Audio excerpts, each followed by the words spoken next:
जी students, अस्सलाम वालेकुम। कैसे हैं आप? उम्मीद करता हूं कि आप सब खैर आफियत से होंगे। बीकॉम पार्ट 1 और पार्ट 2 पंजाब यूनिवर्सिटी और सरगोदा यूनिवर्सिटी दोनों के इम्तहानात बहुत ही करीब हैं और इसी सिलसिले में हमने इम्पॉर्टेंट क्वेश्चंस बताना स्टार्ट किए थे और बहुत सारे सब्जेक्ट्स के हम बता भी चुके हैं और कुछ के रहते हैं वो भी हम आहिस्ता आहिस्ता आपको बता रहे हैं। आज जो इम्पॉर्टेंट क्वेश्चंस हमने आपसे शेयर करने हैं वो है BCom part 1 MBF money banking and finance.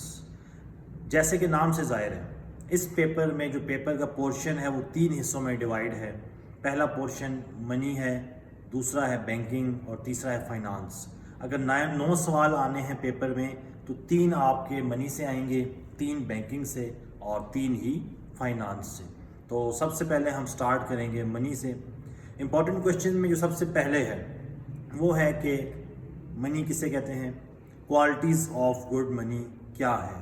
ठीक है, वो कौन सी मनी है जो बेहतरीन है, क्वालिटीज़ उसकी क्या क्या होती है जो कि जनरली एक्सेप्टेबल है या नहीं मार्केट में। तो बेसिकली आपने क्वालिटीज़ ऑफ गुड मनी ये आपने पहला क्वेश्चन तैयार करना है। दूसरा क्वेश्चन होता है जी पेपर मनी क्या है, पेपर मनी के एडवांटेजेस क्या है, डिसएडवांटेजेस क्या है, पेपर मनी किसे कहते हैं, उसके फ़वाइद क्या हैं, उसके नुकसानात क्या हैं। ठीक है, तो मनी के क्वालिटीज़ और पेपर मनी के एडवांटेजेस और डिसएडवांटेजेस। तीसरा सवाल है एवोल्यूशन ऑफ मनी कहाँ से आई है। पहले मेटालिक मनी थी, उससे पहले बार्टर सिस्टम था।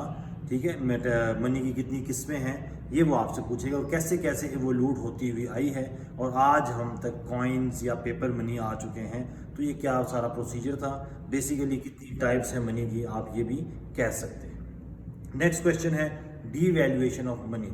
मनी की डीवैल्यूएशन कैसे होती है, वो कौन से फैक्टर्स हैं जो मनी की डीवैल्यूएशन में इंपॉर्टेंट रोल प्ले करते हैं। ठीक है, एवोल्यूशन ऑफ मनी और साथ ही साथ डीवैल्यूएशन ऑफ मनी। तो ये हमारे पास मनी के पोर्शन में 3-4 सवाल थे। Qualities of good money, advantages and disadvantages of paper money, evolution of money, devaluation of money. इसके बाद जो इंपॉर्टेंट क्वेश्चन है वो है आपका इन्फ्लेशन और डिफ्लेशन। इन्फ्लेशन क्या होती है, resistance rise in the price of the commodities, deflation लगातार कीमतों का कम होना। इसकी कॉजेज़ क्या है, इन्फ्लेशन क्यों होती है, ठीक है, और डिफ्लेशन क्यों होती है और इनको कंट्रोल कैसे किया जा सकता है, कौन से मेजर्स हैं जो हम अडॉप्ट करके इन्फ्लेशन और डिफ्लेशन को काबू रख सकते हैं। तीसरा है आपके पास ट्रेड साइकिल, तिजारती चक्कर। बिजनेस एक जैसा नहीं रहता, कभी अच्छे दिन आते हैं, कभी बुरे आते हैं, कभी अच्छे जा रहे होते हैं, कभी बुरे आ रहे होते हैं। तो ट्रेड साइकिल है बेसिकली, 4 इसकी फेजेस हैं वो आपने तैयार करनी है और बहुत ही इंपॉर्टेंट क्वेश्चन है, लाजमी इसको करना है, छोड़ना किसी सूरत नहीं है। दोनों यूनिवर्सिटीज़ में ये बहुत ही ज़रूरी है। तो ट्रेड साइकिल। इसके बाद हमारे पास है letter of credits. Letter of credit क्या होता है, आमतौर पर इंपोर्ट और एक्सपोर्ट बिजनेस में या हम चीज़ें इंपोर्ट करते हैं एक्सपोर्ट करते हैं उसके लिए काम आता है ताकि दोनों तरफ से सिक्योरिटी की जाए, पेमेंट्स की भी और गुड्स की भी। तो उस लिए हम लेटर ऑफ क्रेडिट बनाते हैं। क्या प्रोसीजर है, कितनी टाइप्स हैं लेटर ऑफ क्रेडिट की, procedures of letter of credit and types of letter of credits, ये आपने दोनों क्या करनी है, तैयार करनी है। तो दोनों में से वो कुछ ना कुछ पूछ सकता है। टाइप्स ऑफ अकाउंट्स, बैंक के अकाउंट्स कितने किस्म के हैं, उनकी क्या क्या शराइत हैं, कितनी टाइप्स हैं बैंक्स की और बैंक अकाउंट्स की, ये आपने लाजमी प्रिपेयर करना है। कमर्शियल बैंक क्या होता है, उसके फंक्शंस क्या हैं, सेंट्रल बैंक किसे कहते हैं, उसके फंक्शन क्या है। तो दोनों के फंक्शन आपने याद रखने हैं, सेंट्रल बैंक के फंक्शन और कमर्शियल बैंक के फंक्शंस भी, दोनों क्या क्या काम करते हैं, ये भी बहुत ही इंपॉर्टेंट पोर्शन है आपके पास। उसका प्रिंसिपल ऑफ नोट इशू है, ये हमारे पास नोट इशू होता है, स्टेट बैंक नोट करता है, इसका क्या प्रिंसिपल है, क्या रूल्स हैं, कितने रिजर्व रखने पड़ते हैं और कौन सा मेथड है, क्या प्रोसीजर है, ये आपने तैयार करना है। प्रिंसिपल ऑफ नोट इशू में ये लाजमी पूछ लेगा। मॉनेटरी पॉलिसी और फिस्कल पॉलिसी दोनों में से एक पूछ सकता है।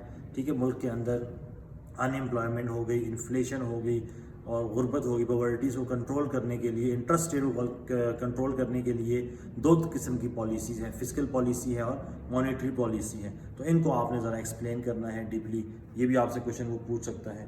फाइनेंस के पोर्शन में 3 ही सवाल हैं, equity finance, debt finance, Islamic mode of financing. ये वो सवाल है کہ جس سے ایک کویشچن کم از کم اور 2 کویشچن زیادہ سے زیادہ پیپر میں پوچھ سکتا ہے. ایکویٹی فائنانس کیا ہوتا ہے, اس کے ایڈوانٹیجز کیا ہیں, ڈس ایڈوانٹیجز کیا ہیں. ڈیٹ فائنانس کیا ہے, اس کے ایڈوانٹیجز کیا ہے اور ڈس ایڈوانٹیجز کیا ہے. اسلامک ماڈل فائنینسنگ, اس میں کتنے قسم کے بزنسز آتے ہیں, اس کے ایڈوانٹیجز اور ڈس ایڈوانٹیجز کیا ہیں, یہ آپ نے اس میں مینشن کرنا ہوگا. نیکسٹ ہے نیگوشیبل انسٹرومنٹ. یہ سوال بھی پیپر میں کنفرم آئے گا, ٹھیک ہے. سیپریٹلی بھی دے سکتا ہے کہ پرومسری نوٹ کے ایڈوانٹیجز, ڈس ایڈوانٹیجز, فیچرز بتائیں. اس کے بعد چیک کے بھی دے سکتا ہے اور بل آف ایکسچینج بھی, یا ان تینوں میں سے ان کا ڈفرینس بھی دے سکتا ہے 2 کر کے, ٹھیک ہے. تو نیگوشیبل انسٹرومنٹ لازمی کرنا ہے, پیپر میں مسٹ کویشچن ہے. سیپریٹلی بھی فیچرز اور ایڈوانٹیج, ڈس ایڈوانٹیج پوچھ سکتا ہے, اور سیکنڈلی ان کا ڈفرینس بھی وہ پیپر میں پوچھ سکتا ہے. تو کسی صورت یہ سوال نہیں چھوڑنا آپ نے. بینکر کسٹمر کے ریلیشن شپ, بینکر اور کسٹمر کے درمیان ڈیٹر اور کریڈیٹر کا ریلیشن ہے, ٹرسٹی کا ریلیشن شپ ہے, ٹھیک ہے, بیلر اور بیلی کا ریلیشن شپ ہے.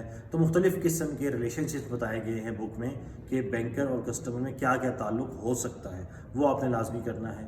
اس کے بعد کسٹمر اور بینکرز دونوں کی رائٹس بھی اور ڈیوٹیز بھی, یہ بھی آپ نے ہر حال میں کیا کرنا ہے, پریپیئر کرنے ہیں.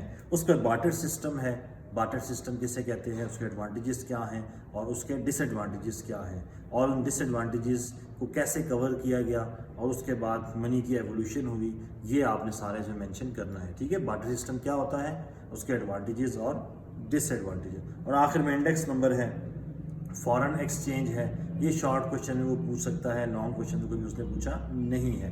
اور آخر پہ جو ہمارے پاس سوال ہے وہ ہے ہمارے پاس نیشنلائزیشن اور پرائیویٹائزیشن.